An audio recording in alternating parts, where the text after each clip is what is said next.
All right, so our first step is we need to decide which part of the weaving is the top. For me, it's where my hand is. We also want to make sure we have enough of the warping string to hang it. So we'll use the warping string that's on the back of it, and it'll kind of flip up. If you have raya knots, you want to make sure you get them out of the way. We don't want to accidentally cut those. So I kind of flip them up, comb them out, make sure they're nice and neat.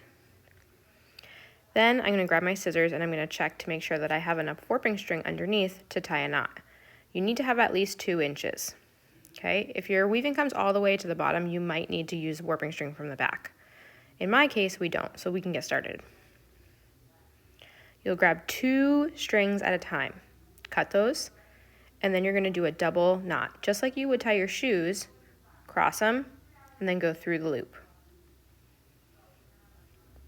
Pull it tight, but not too tight. Do it again, cross it through the loop. Oops, I got a little bit of my yarn in there, no big deal. Good, that's ready to go. I put it to the side so it's out of the way. Grab my next set, snip, cross them, go through the loop. Cross it again, go through the loop.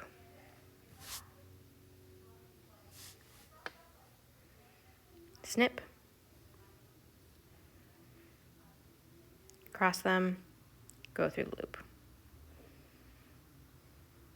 A little tricky there, but that's okay. Be patient with yourself. This is something new.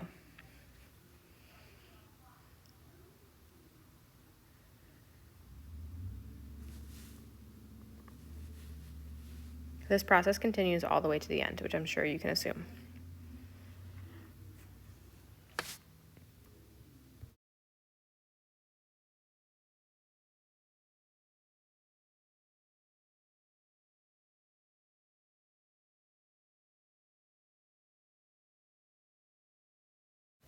Now you'll notice that I have 3 warping strings at the end. Okay, it's not that hard, trust me. We're gonna cut all 3 of them and then we're gonna group 2 of them together as if it was 1. Watch here. So I just take 2, put them together. That's gonna be just 1, no big deal. Crisscross through the loop just like you would if you only had 2.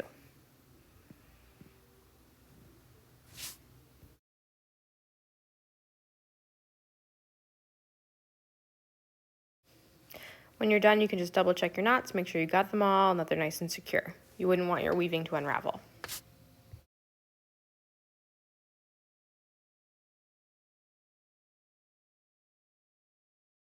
Okay, now we're gonna move towards the top of the weaving.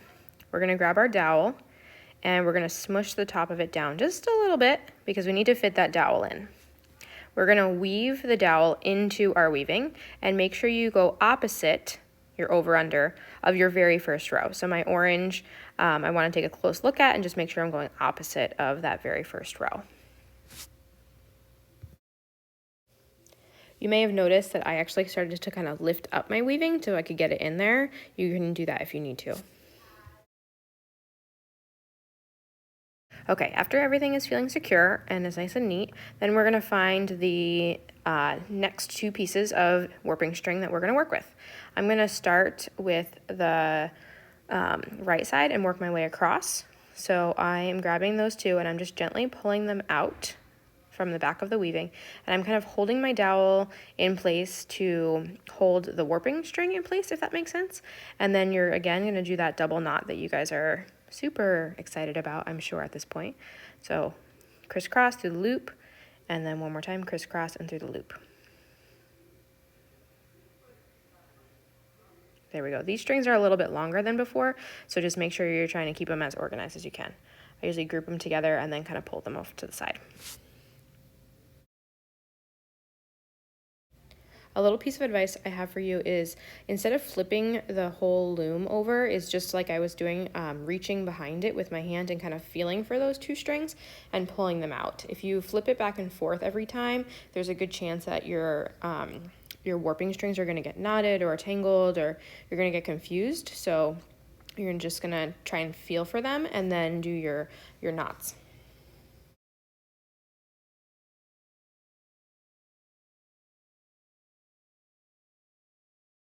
Okay, so now moving over to the left side, again, feeling for those 2 strings. Instead of going from all the way across, I'm gonna just jump over so that I don't get a slant on accident. I noticed that that's where my diagonal string was, and I have that little knot there. No big deal. Not a big deal at all. I can again just crisscross through the loop with those. Be gentle with it, that way it's level. Again, crisscross through the loop. And then you can pull that next one a little tighter. And now that that's all secure there, I put them to the side, out of the way, and I reach for my next two. Again, trying not to flip it over if I don't need to.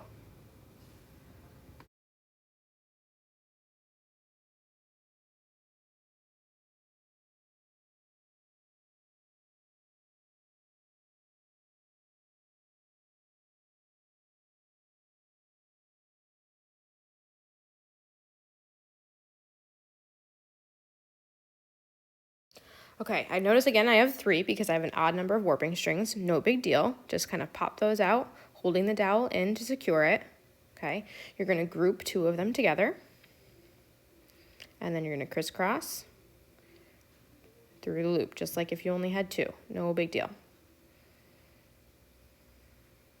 And one more time, crisscross through the loop. Almost there. And pull it tight. All right, you are pretty much done with knots at this point. There's only one more. I'm kind of organizing it, taking my loom out, kind of combing them, shall we say.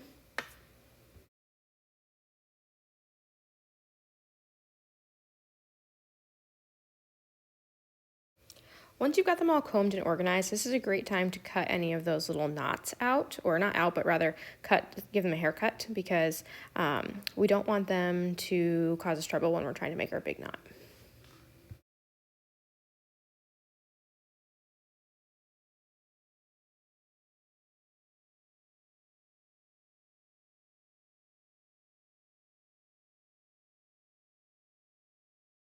Now I'm going to begin gathering my warping strings together and kind of beginning to twist them gently.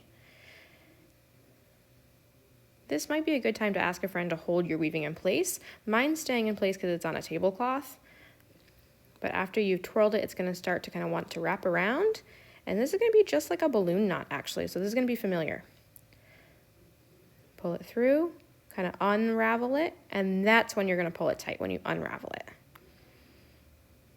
There you go, and then you can give it a little haircut. All right, one of the last little steps is to tuck in all those ugly knots. And you can just tuck them behind and no one will ever see them.